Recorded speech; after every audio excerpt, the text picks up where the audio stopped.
दोस्तों, मेरा नाम है कुमकुम बिनवाल।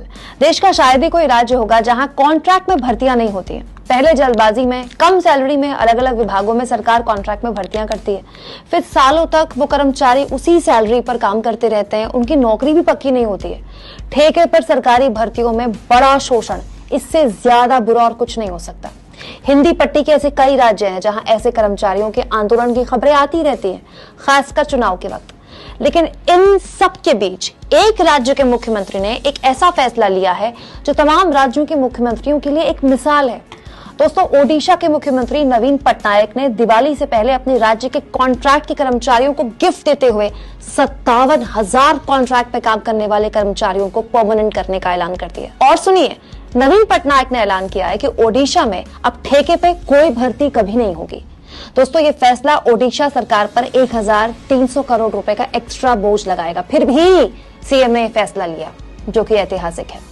नवीन पटनायक दोस्तों देश के उन कुछ चुनिंदा मुख्यमंत्रियों में से हैं जिनके ना तो आपने कभी अखबारों में बड़े बड़े एड्स देखे होंगे, ना ही टीवी में उनके लंबे चौड़े भाषण आपने देखे होंगे, क्योंकि वो विज्ञापनों पे पैसा नहीं खर्च करते। बिना किसी शोर शराबे के पिछले 22 सालों से नवीन बाबू ओडिशा को एक बीमार राज्य से देश के सबसे तेजी से आगे बढ़ने वाले राज्यों में से एक बना रहे हैं। जब भी कोई बेस्ट सीएम वाला डेटा निकल कर आता है, कोई भी एजेंसी ऐसा कोई रिसर्च करती है ना, नवीन पटनायक नंबर 2, नंबर 1 और नंबर 3 की लिस्ट में से एक होते हैं। दोस्तों, जब भी कोई नेता 22 सालों तक मुख्यमंत्री जैसे पद पर रहता है ना, तो उसमें घमंड आ जाता है, अहंकार आ जाता है, वो जनता से दूर हो जाता है। ये होता है, हर किसी के साथ होता है। लेकिन नवीन पटनायक ने ऐसे किसी अवगुण को खुद को छूने भी नहीं दिया। क्या आप जानते हैं, नवीन पटनायक शायद देश के इकलौते ऐसे मुख्यमंत्री हैं जो अपनी राज्य की भाषा नहीं बोल सकते, नहीं आती उनको बोलनी, लेकिन उससे ऊपर जाकर नवीन पटनायक ने अपने राज्य के लोगों के मन की बात समझी और पूरी तरह से कॉन्ट्रैक्ट भर्ती ही अपने राज्य में खत्म कर दी।